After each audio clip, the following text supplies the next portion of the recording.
Shalakaya Chakshurunmilitam Yena Tasmai Shri Guruve Namaha Shri Chaitanya Manobishtam Stapitam Yena Bhutale Swayam Rūpa Kadamayam Dadati Swapadantikam Vandeham Shri Guru Shri Yuta Padakamalam Shri Gurum Vaishnavamsha Shri Rūpam Sagrajatam Sahagana Raghunatham Vitam Tam Sajivam Sadvaitam Savadutam Parijana Sahitam Krishna Chaitanya Devam Shri Radha Krishna Padan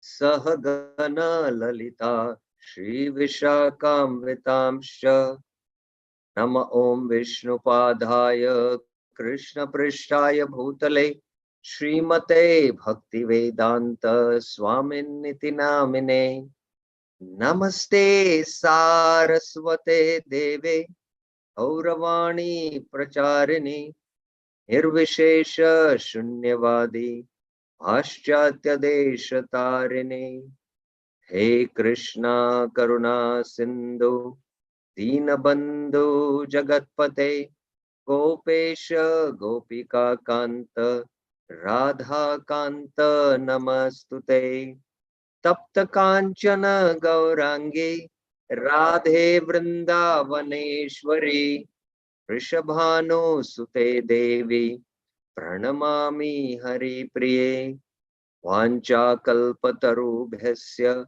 Kripa Sindhubhya Evacha Patitanam Pavanebhyo Vaishnavebhyo Namo Namah Jai Shri Krishna Chaitanya Prabhu Nityananda Shri Advaita Gadadhar Shrivasadi Gaura Bhakta Vrinda Hare Krishna Krishna Krishna Hare Hare Hare Rama Rama Rama Hare Hare.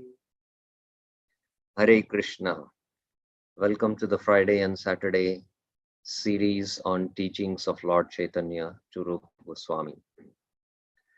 After Mahaprabhu describes how by practicing devotion one can attain Krishna Prem, then Suno Rūp, here Rūpa Goswami, Shuddha Bhakti Lakshan, the characteristics or the symptoms of pure devotion.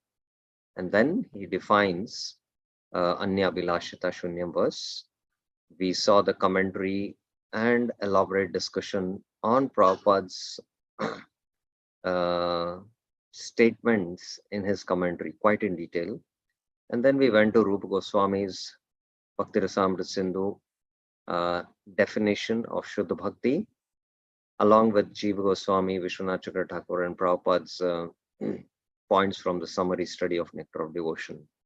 And up till now, we have covered the Mukhya Lakshan, the Sarupa Lakshan, that is Anukulena and Anushilanam, Krishna Anushilanam.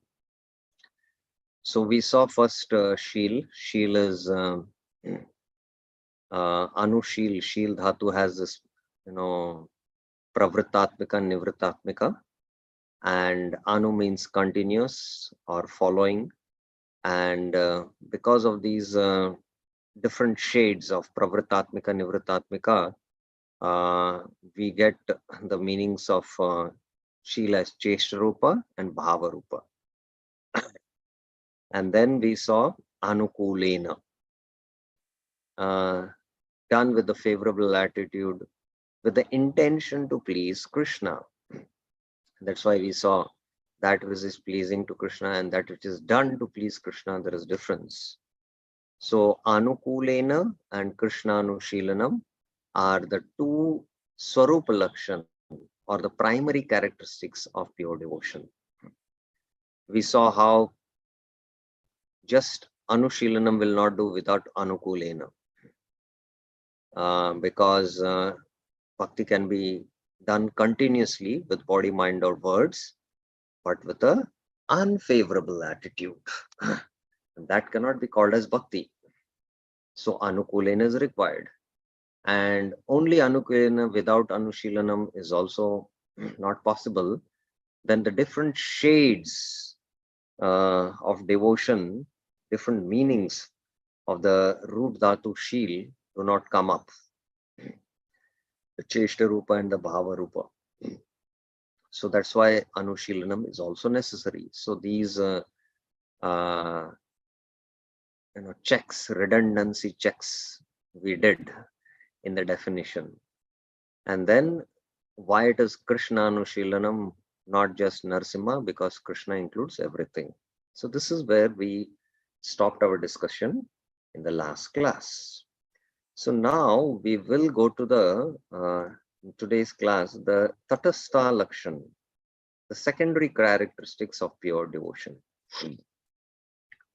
There are two Tatastha Lakshan, that is, one is Anyabhilashita Shunyam, should be devoid of other desires, and Gyan Karmadya Annavritam, should not be covered by Gyan, Karma, or other items. So I'll go step by step, and if you have any questions, you can always raise your hands. Let's first take Anya Abhilashita Shunyam, which is the secondary characteristics. Now, just a quick question.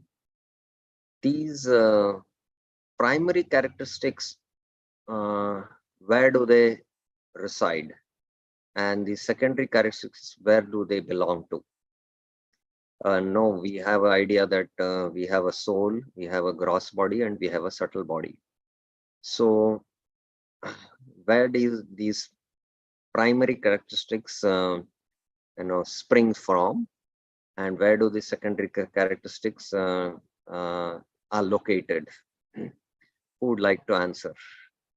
Think carefully about the question, and then you can raise your hands.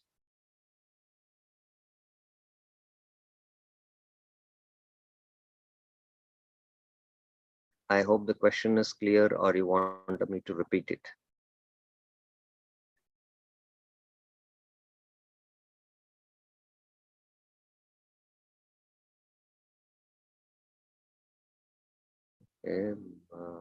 Yes, repeat it. Yeah. So we saw that there are Sarupa Lakshan and Tatastha Lakshan. So these primary characteristics, Sarupa Lakshan, that is Anukulena and Krishna Anushilanam, where do they spring from? And the secondary characteristics, that is Anya Bilashita Shunyam and Jnana Karmadya Anavritam, where are they located? So we know our existence is at three levels: the soul, subtle body, and gross body. So the primary characteristics belong to which part of these three, and the secondary characteristics belong to which part of these three? One answer has come up here, and it is correct. Excellent. If you want to type, always please send the answer only to me. Okay, who would like to answer also? Who would like to answer? I would like to hear them also.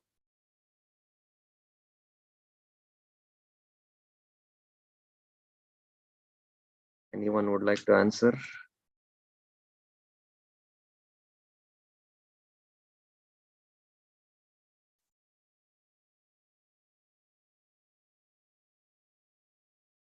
So no hands are raised. Interesting. Okay, Lata Mataji, what's your answer? Primary characteristics, it is from the soul, because we are all part and parcel of the Lord, I think. And the secondary characteristics, the karma, maybe it's from the body and jnana, body and mind together. I'm not very sure about the secondary characteristic. Okay, so your answer is correct. That the primary characteristics, they belong to the Swarupa, that is the soul only. And the secondary characteristics, they are part of the subtle body. Now, let me give a little explanation and try to understand this very important thing. Now, favorable attitude is the attitude of the soul to, to serve in such a way to please Krishna. This is the soul's intention. So this belongs to the Swarupa. And then Anushilanam. Anushilanam means whether it is Cheshta or Bhava, activity that I want to serve Krishna. It is the soul's activity. Now, in the subtle body, there might be unlimited desires. I have a desire to serve Krishna, but because being covered by the subtle body, because of previous impressions from many lifetimes, while serving Krishna, maybe these subtle impressions which are there, they might cover the Swarupa Lakshans, activity of the soul, and we might do not pure devotion, but mixed devotion. The devotion becomes mixed or unadulterated because of the secondary characteristics. Anya vilashata shunyam or jnana karmadi anavritam. So the karma is again belonging to the subtle body. Otherwise, the soul's natural activity is loving devotional service to the Lord. But because the desires are there, we might act to fulfill those desires. Then it becomes karma avrit. So this is the understanding we should have. Of course, if you have not got this point very clearly, it will become clear as we discuss now the secondary characteristics. Now, first let us see Anya Vilashita Shunya. Other desires means any other desires other than to please Krishna through bhakti. So what is Anya Vilashita Shunyam? Other desires. Any other desire other than to please Krishna through bhakti. That means I have only one desire. That is to please Krishna. And I have no other desire. So again, do we fit in this definition of pure devotion, especially the secondary characteristics? Do we fit or no? Who will answer?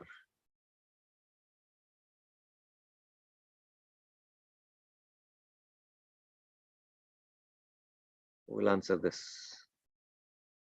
We are going step by step because it's very important to have this clear understanding of what is pure devotion. We have desire to serve Krishna also, but do we fit in this definition? Other desire means any other desires other than to please Krishna through bhakti. Do we fit in this definition? Yes or no? And why? Who will answer this? Yes, Radha Jeevan Prabhuji. Yes. So at the moment we are not fit. I am not fit. We are Yes. attached so many things. What is the reason? We are attached so many things in this material world. We have many other desires also. Yeah. Correct? Yes, sir. And sometimes we might pursue those desires along with our devotional life. So we have also desire to please Krishna. We have the desire, we do devotional service to please Krishna. But other times of the days, we have desire to maintain our family. We have desire to, become big in this world, or we have, so many other things we might pursue activities based on those other desires. This is one thing which we have to be clear. The second aspect is that how do we see these other desires? How do we see these other desires? Like these other desires are in the form of vasanas in our subtle body, in our conditioned state of body. So these vasanas, which are covering uh, they are seen in the form of anarthas. We see them as anarthas. It's not that, we pursue them, but it is required.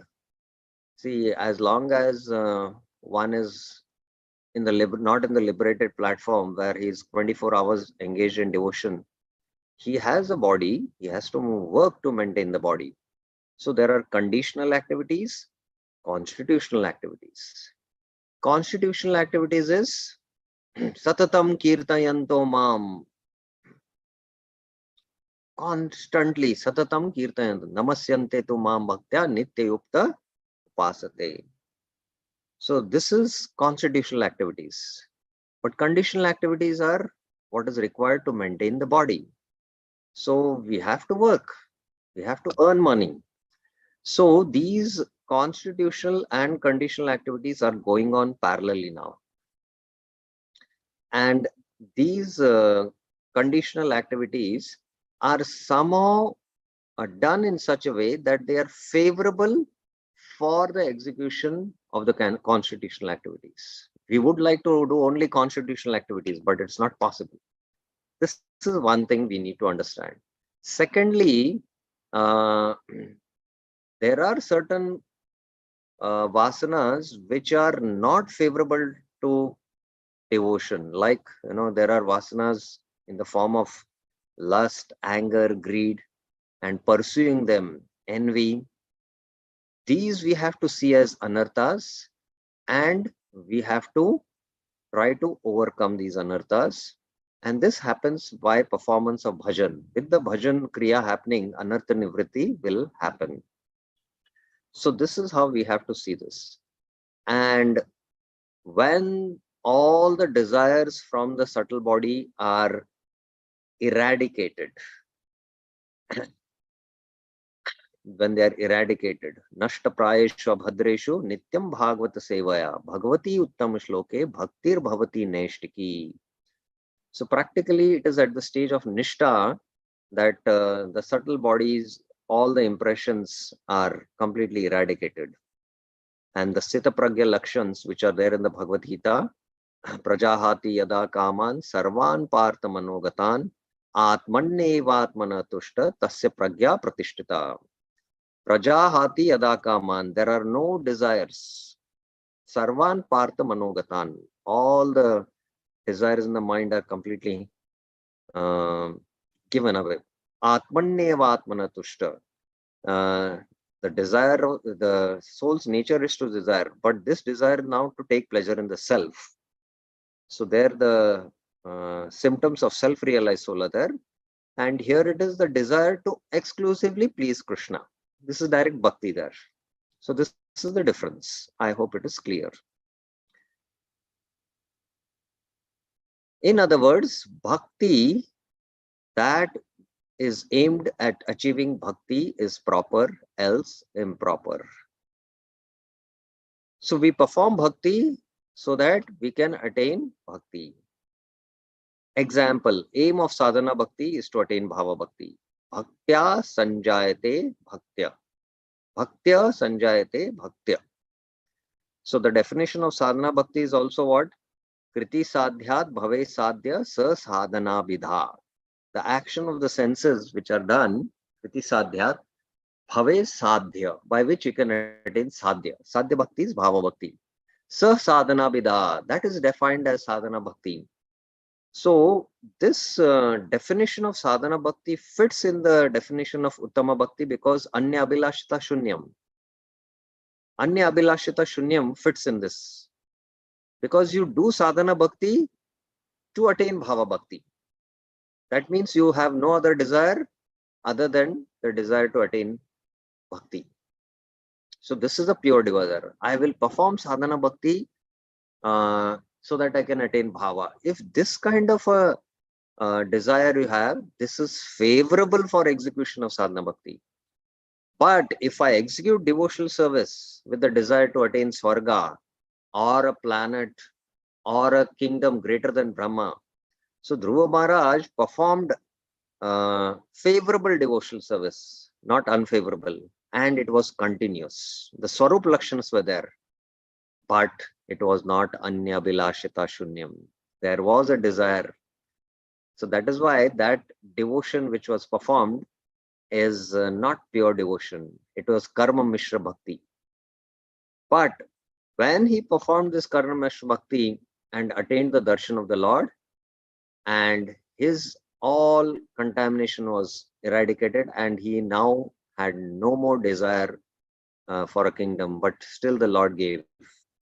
So by Mishra Bhakti, he, by the mercy of the Lord, attained Shuddha Bhakti later on. But the practice what he performed was Karma Mishra Bhakti. It was not Anya Bilashata. There was Abhilasha. So this is the point. Why is it Anya Abhilashita Shunyam and not Anya Abhilash Shunya? So there is Abhilash and Abhilashita. There is difference. Sanskrit, every even the suffixes have different meanings. So why has Rūpa Goswami used Abhilashita and not Abhilash? Abhilash and Abhilashita, there is difference. What is the difference? Let us see. Abhilash Shunya literally means one should have no other desire except to please the Supreme Personality of the Godhead under any circumstances. Please mark this point. Under any circumstances. This is the meaning of Abhilash. Okay, that sounds all right. What is wrong with this definition? This definition is too exclusive. It's too exclusive. How? If this definition is accepted, then Draupadi cannot be accepted as Uttama Bhakta. Just as Gajendra is not considered as a Uttama Bhakta. So, Draupadi in that Sabha, she called out under very difficult circumstances, she called out to Krishna to protect. Now, this act was not done with a desire exclusively to please Krishna and no other desire. This was a desire for her protection. So in that sense, you might say Draupadi doesn't fit in the category of Uttama Bhakta. But we know Draupadi is an eternal associate of the Lord. So under some circumstances, we might, in some dangerous situation, we might call out to the Lord.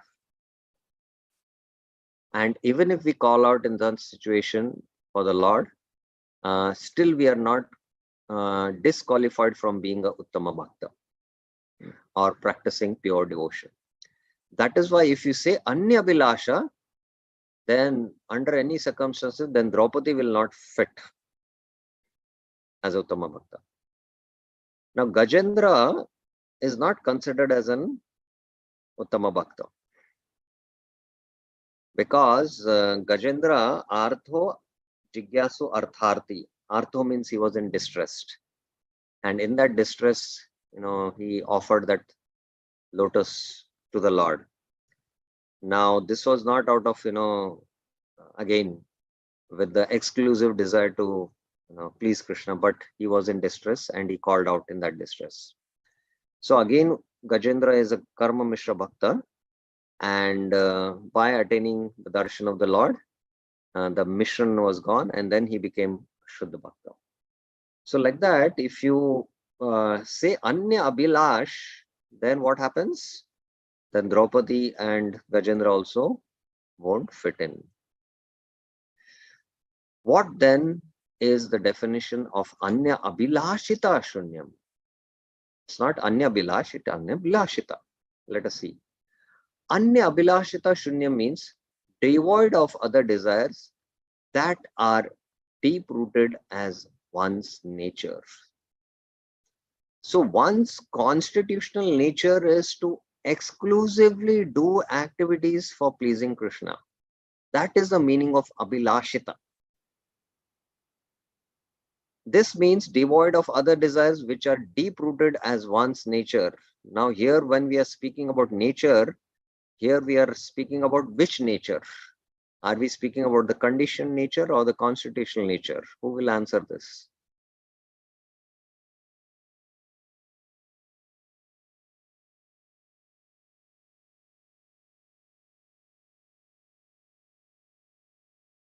Okay, one hand is raised. Sunita Mataji, yes?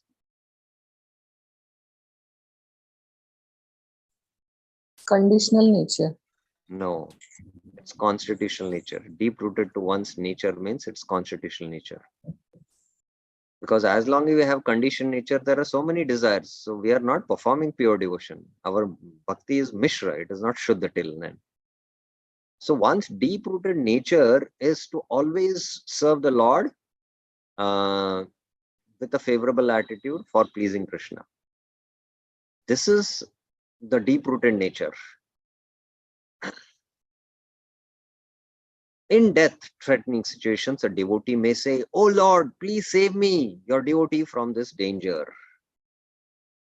Because it is a sudden temporary desire, it is not harmful to his bhakti.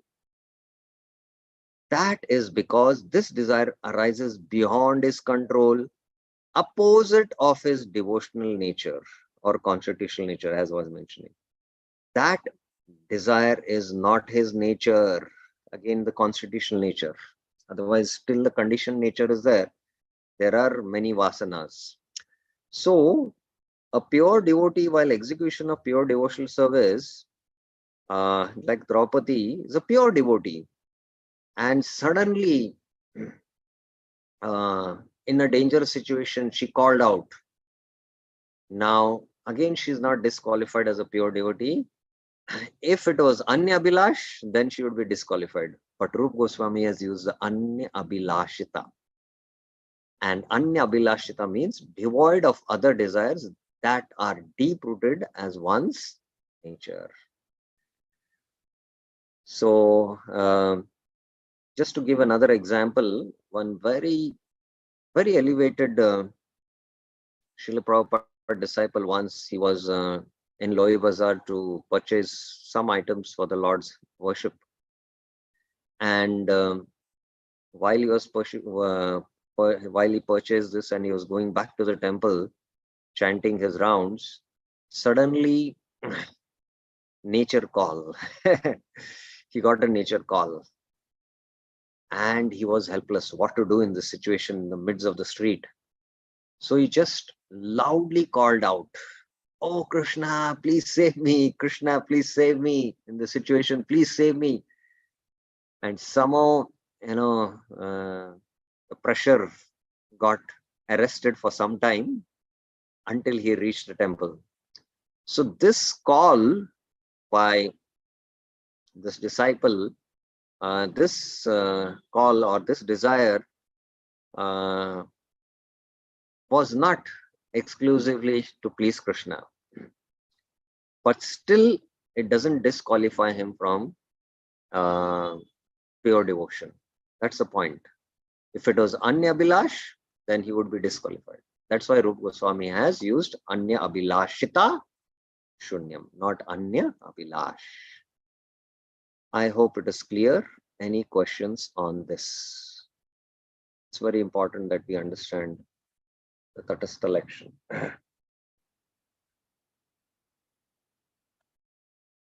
Okay, there is one question. Yes, Dr. Archana Mataji. Hare Krishna Prabhuji Dandavat. My question is related to conditional nature. So are we talking about Shadribhus, Kama, Krodha, Lobha, Mada, Moha, Matsar?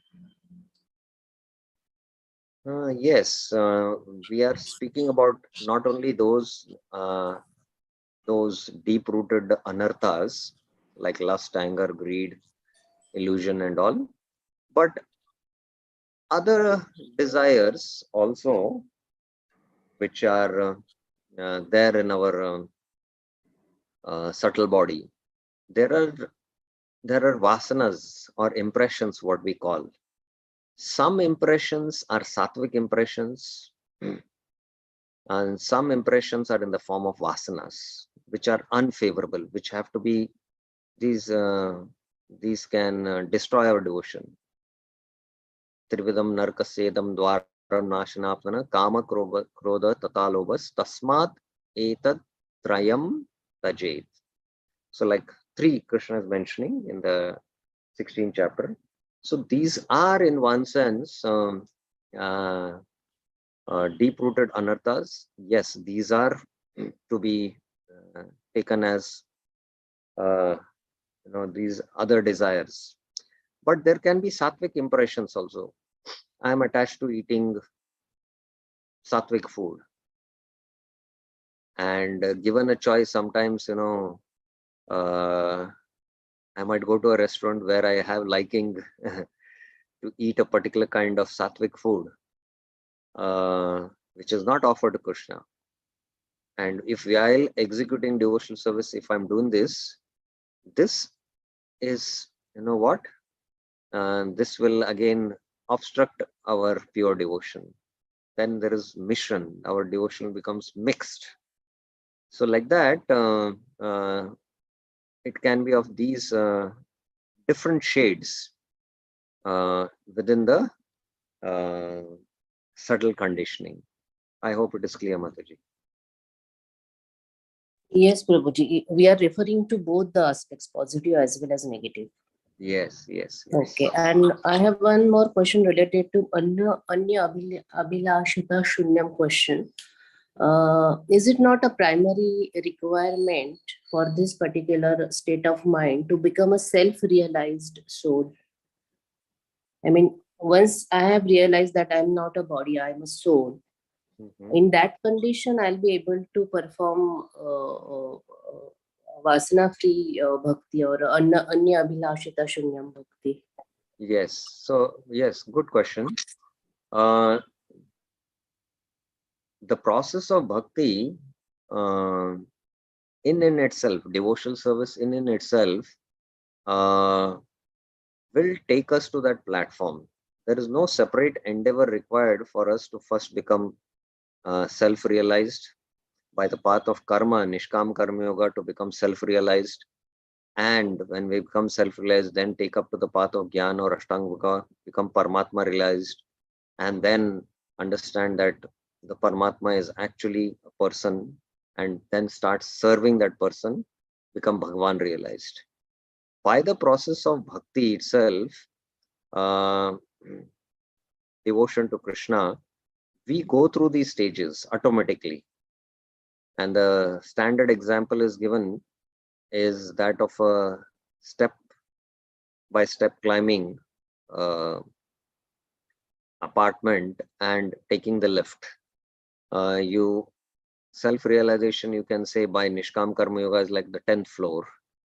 Then Gyan Yoga by attaining Brahman is on the 50th floor. And Paramatma realization is 90th, something. I'm just giving an example, rough. And then Bhagavan realization 100. But when you take the lift, by the mercy of Guru and Krishna, you are, you have been pulled up by the path of bhakti. And as the lift is going up, it is going through the 10th floor, 50th floor, 80th floor automatically. So there is no need to take the staircase.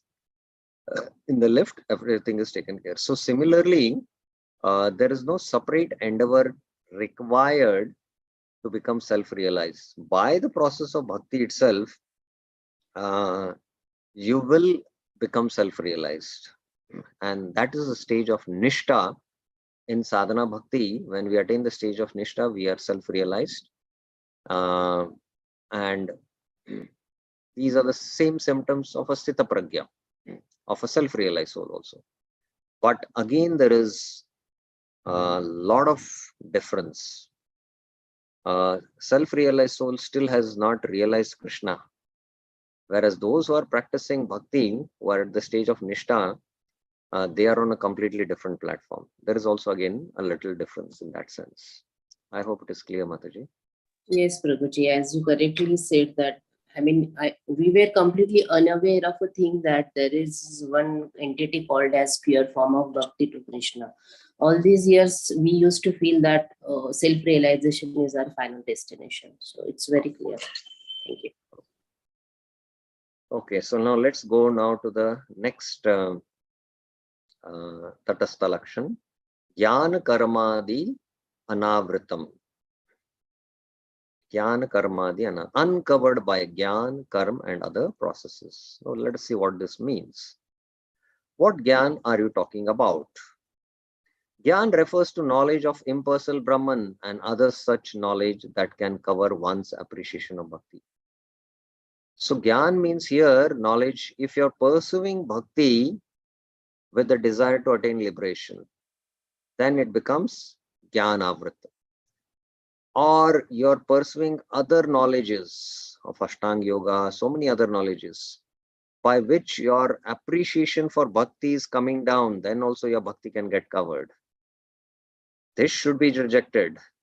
But inquiry concerning the worshipable form of the Lord should not be rejected, for that knowledge is necessary in bhakti.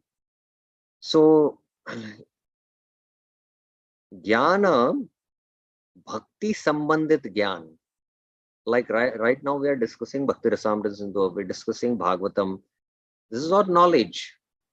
Is this also knowledge to be rejected? No. This knowledge enhances our devotion. The knowledge of bhakti leads to more devotion, and that devotion leads to more knowledge about Krishna. So they are symbiotic in one sense. One leads to the other leads to the one. So this kind of knowledge is not rejected, but knowledge which leads to impersonal Brahman, or that can cover one's appreciation of bhakti, that is to be rejected. Then let us see what is karma. What karma are you talking about?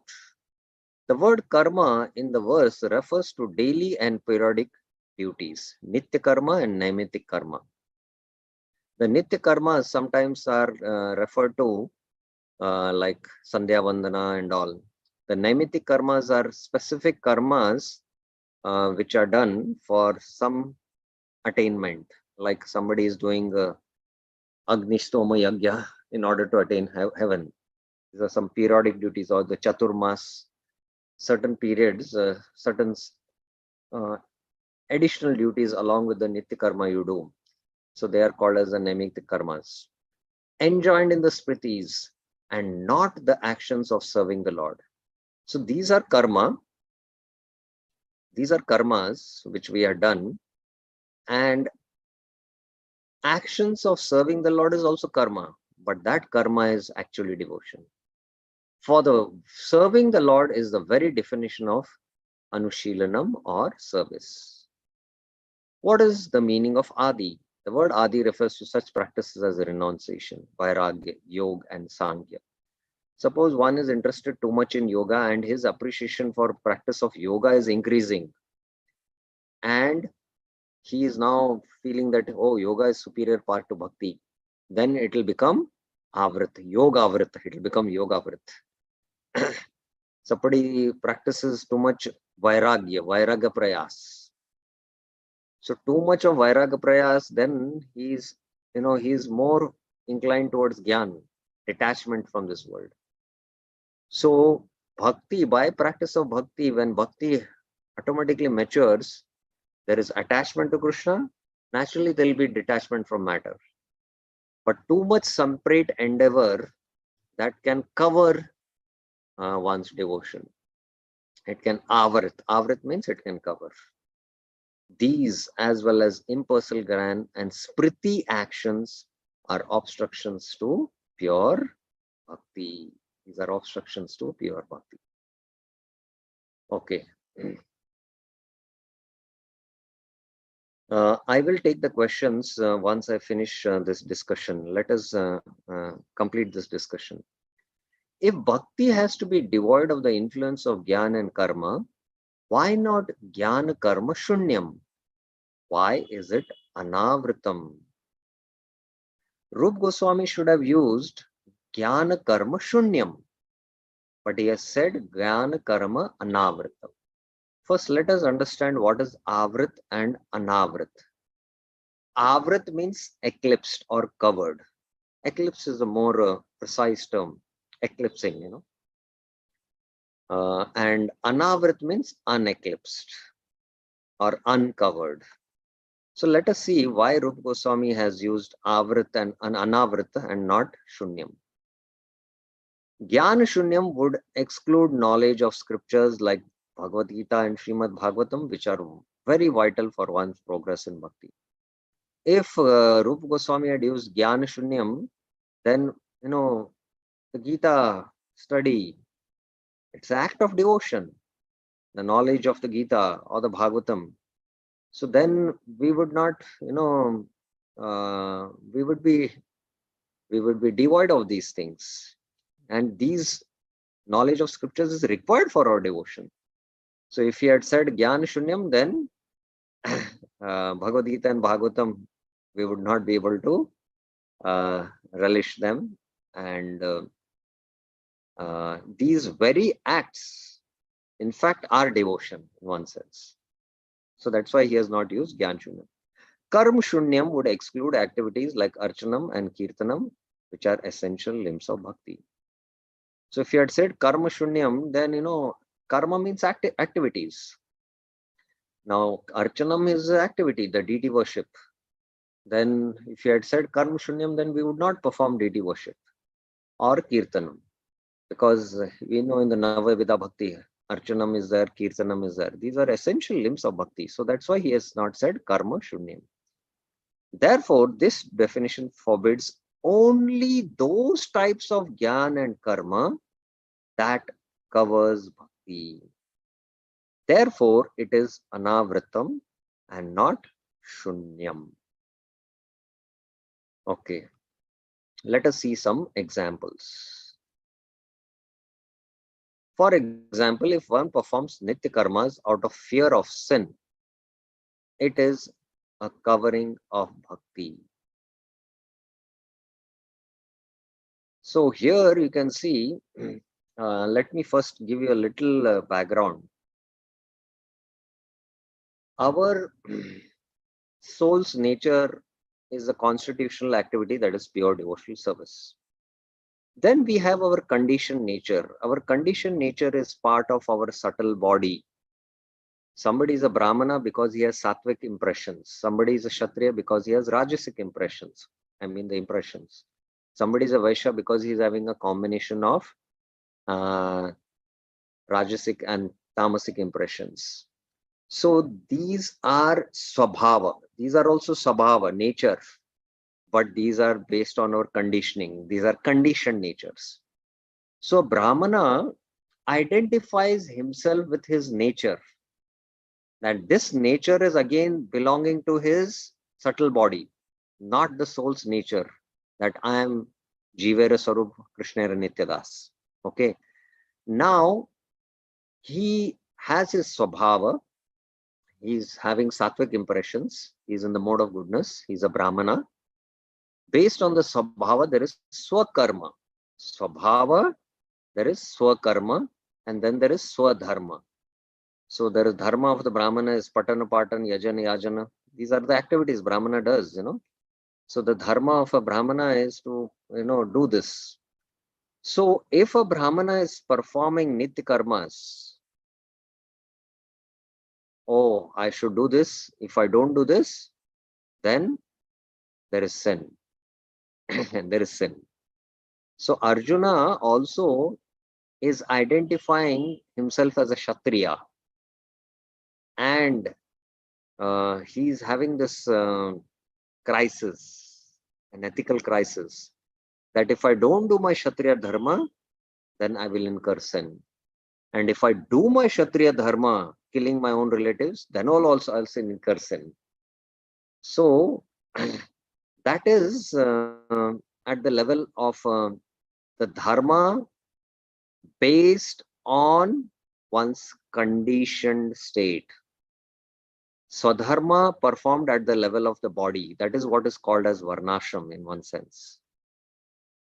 But there is the swadharma of the soul also. The swadharma of the soul is pure devotional service.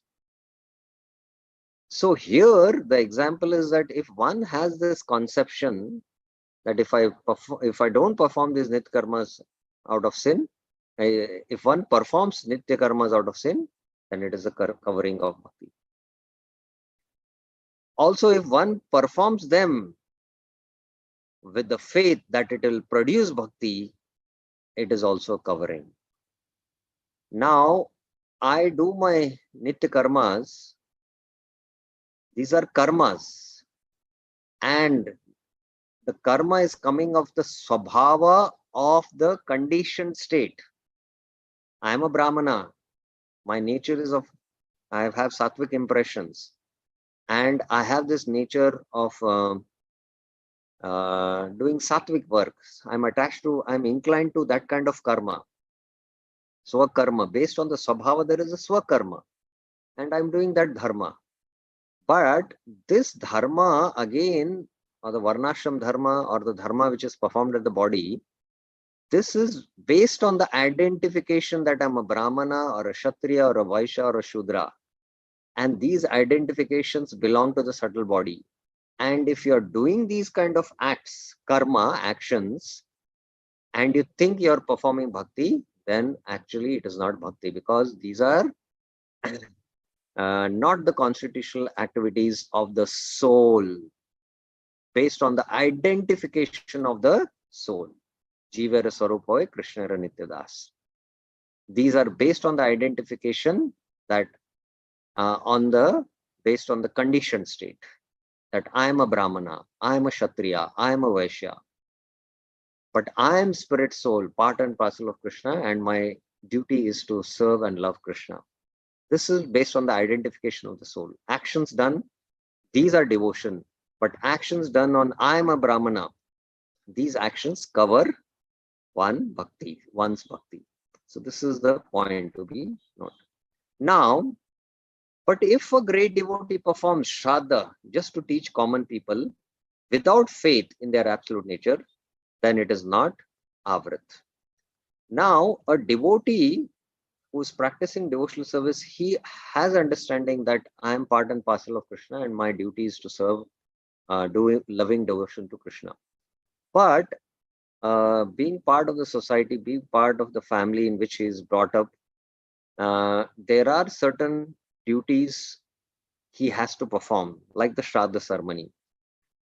Now he performs the Shraddha ceremony so that others in the family don't get disturbed, without faith in their absolute nature. So with this conception, if he performs the Shraddha ceremony, then this is not an ordinary karma. It will not become karma vrit. It will be, his actions will be karma anavrit, because he is doing these actions without having faith in their absolute nature. Now, again, there can be variations in this. A great devotee might perform the Shraddha ceremony and offer Vishnu Prasad, and that act itself is a devotion. So those actions are done with the consciousness that I am spirit soul, and I am doing this for the devotion, for the benefit and the devotion for the forefathers whom I am performing Shraddha. So they also get devotional benefits. So it becomes directly, those actions itself become acts of devotion itself. This is positive. This is the positive aspect of it.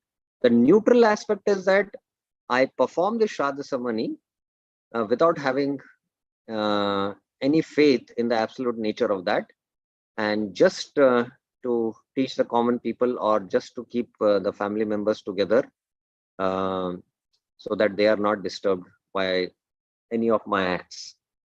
So I don't have faith in it. I just be neutral to it and attend these ceremonies.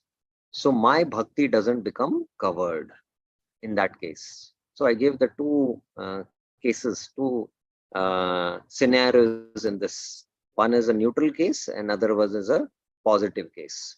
I will again more come into it. Exercise, Jnana Karma the Anavritam, uncovered by Jnana Karma and other processes. It will come up now. It will come up. Kindly hold on. A Brahmana performing his duties according to Varnashram, thinking that these duties are actually bhakti. A Brahmana identifies himself that I am a Brahmana. Identity is that I am a Brahmana. This is based on his subtle body. And he is doing his Varnashram duties. And thinks that his Varnashram duties are itself actually bhakti. So what is this? Is it karma avrit or anavrit? Who will answer? Who will answer this? Okay. Yes, Dr. Archana Mataji. Prabhuji, it's karma avrit. It's karma avrit. Okay, excellent. It is karma avrit. Now, why it is karma avrit? He is not doing out of love or a bhakti towards Krishna. He is going as per his varna, and his performing duties he's been allotted by default.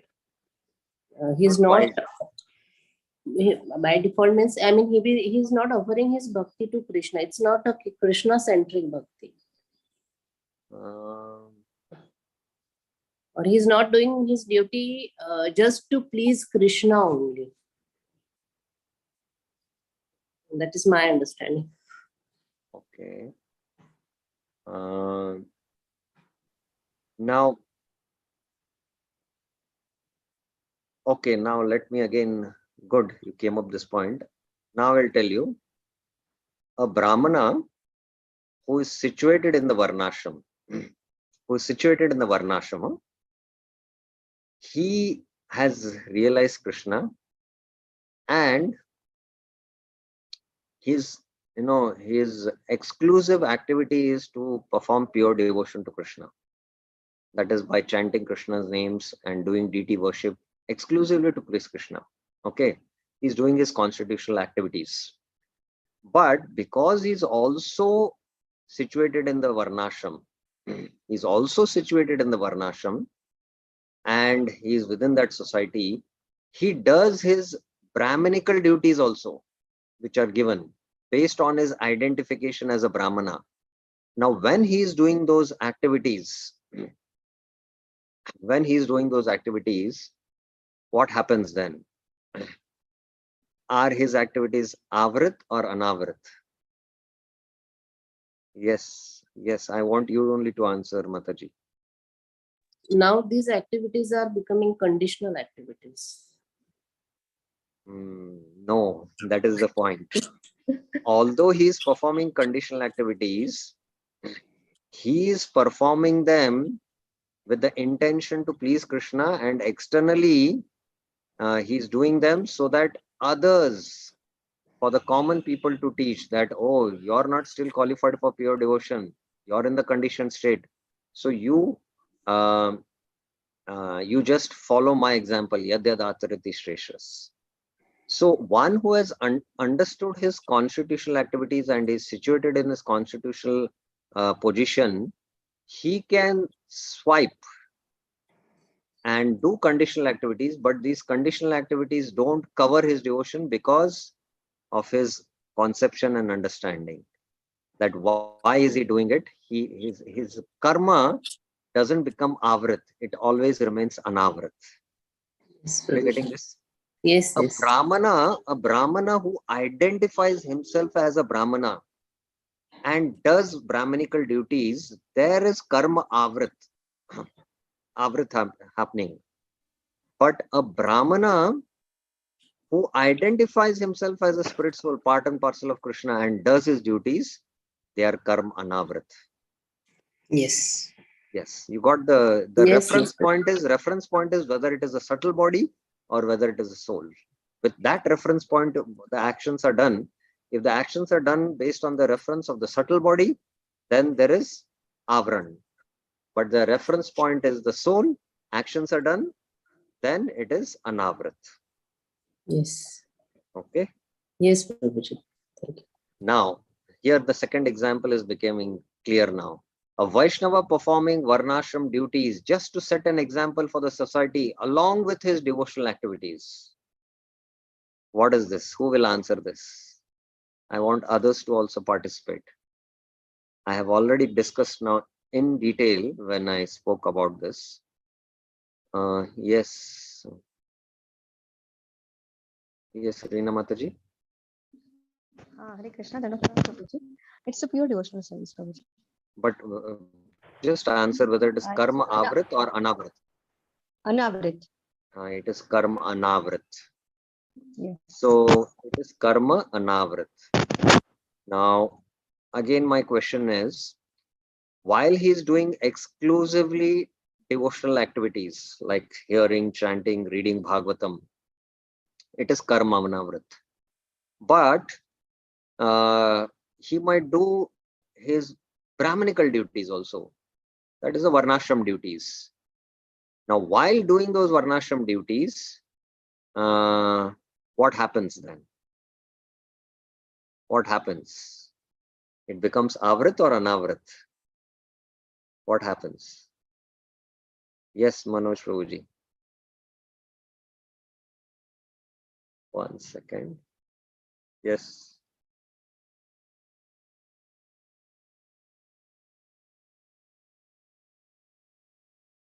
I have one more today. Hare Krishna, Prabhu. Yeah. Prabhu, again, it is not anavrat. It is not anavrat because his intention is to promote other people to Krishna consciousness by performing both parallelly.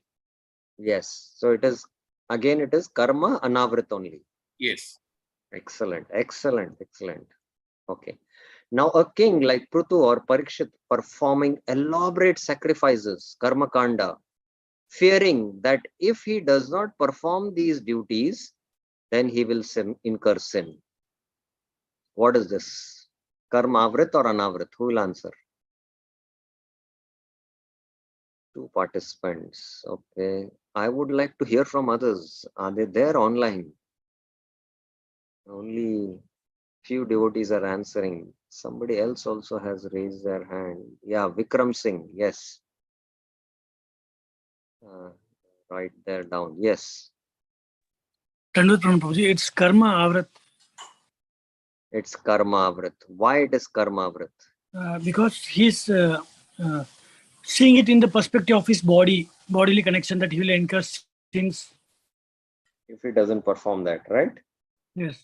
Yeah. So basically it is the conception. It is the conception. What conception you are performing those actions, that will decide. It is karma avrit. A king like Prithu or Parikshit performing elaborate sacrifices, karma kand, to lead the praja towards dharma and not having absolute faith in them. So they are performing a yajna for the devatas because the praja is not at the level of pure devotion. So they are performing this. So these actions, what these great kings are performing, whether it is karma avrit or anavrit, now who will answer this?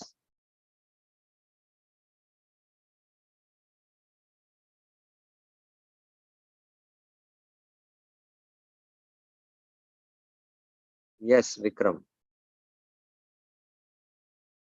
Prabhuji, it is still karma avrat, Prabhuji.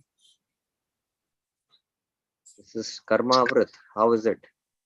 Prabhuji, because it is still done with a conception of karma kanda, and there's for the public, well, people will be seeing it. People who are pursuing it also will be seeing it as a karma kanda.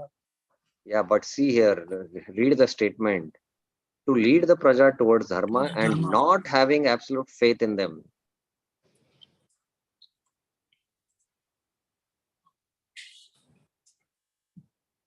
Yes, Dr. Archana Mataji. Yes. Prabhuji, I will see this question in 2 parts. One is the activity performed by whom and for whom. So the king who has clear intentions to perform elaborate sacrifices, and his intentions are to lead the praja towards dharma Here I am unable to understand and not having absolute faith in them. I mean, this Praja do not have any faith in Karma Kandas, or king doesn't have any No, no, no, faith no. in Praja. See, don't, don't go into that kind of an analysis. It is only the performer who is doing these acts. So He it's is a doing, Karma Anavrata. it is karma anavrata. Yes. It is karma anavrat. Why? Because he does these acts only to lead the praja. He doesn't have desires to attain Swarga. He has only desire to please Krishna. But he is a pure devotee, but others are not at that level. So just to lead the praja, he is performing these acts of huge, elaborate yagyas for the devatas. But he has no faith, absolute faith in those actions. Yes. So in the Gita also there is a 17th chapter that any acts which are performed with no faith, they don't yield to results. A king like Prithu or Parikshit performing elaborate sacrifices, karmakand, with the knowledge that the demigods are the limbs of Vishnu. So what is this? Avrit or anavrit? Yes, Manoj Prabhuji. Prabhu Hare Krishna. This is Anavrat Prabhu. This is anavrit, yes. But what is the difference between the two then? The first one is intentionally doing to promote others, but here, in order to please Krishna, because all the demigods are parts and parcels of. No, not that. Just think about it. Here it is more in a neutral sense it is performed. Yes. Because you're engaging in those actions, but you don't have faith in them. You just neutrally, are Yes. Okay. performing that.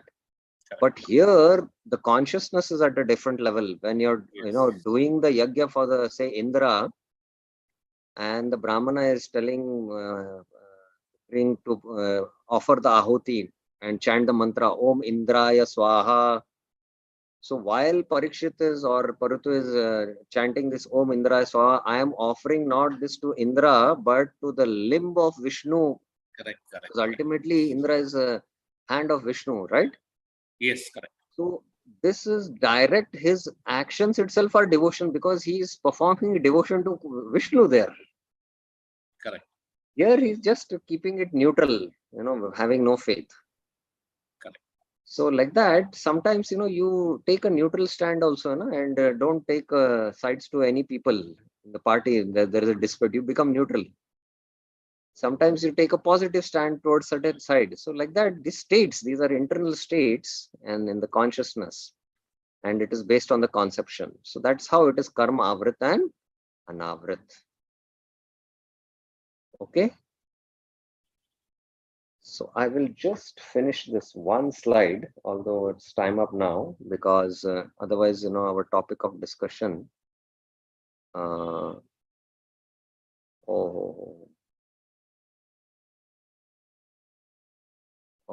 Okay. We'll take it up later on then. It's already time up. So I would not like to stretch more. I hope this Anya Bilashata Shunyam and Jnana Karma Anavrita, what we discussed today was quite clear. There is still a lot more to go more in depth in this subject to have a very clear understanding. Most important is our understanding, the right conception we should get of what this pure devotion is. And then with this right knowledge, when we start performing devotion, then we can make swift advancement. So any last further clarifications or questions? Yes, Birendra Yadav Prabhuji. Hare Krishna, Prabhuji, Dhanvat Pranam. Prabhuji, I have two small questions, Prabhuji. One you mentioned while elaborating Adi term, you mentioned Smriti actions. What is those Smriti actions? I could not understand. That is first. And then, Prabhuji, this In Bhagavad Gita 18.47 verse, Sreyan Swadharmo, we could Vardharmat Sonostitat Swabhavanitam Karma Kurvanapnoti Kildisam. In this verse, this Swabhavanitam Karma, is it referring to our conditional nature? 18 point, which one you said? 18.47. Okay, fine. Regarding the first thing, that Spriti actions is, there are various Dharma Shastras. And the Dharma Shastras, based on the Varnashram, give different duties based on one's conditioned nature. What are the Brahminical duties? What are the Kshatriya duties? What are the Vaishya duties? So for the Kshatriyas, there is a Artha Shastra. The Brahmanas go through different Shastras. So there are different Shastras based on their natures. So these Spriti actions refers to that. That is the first thing.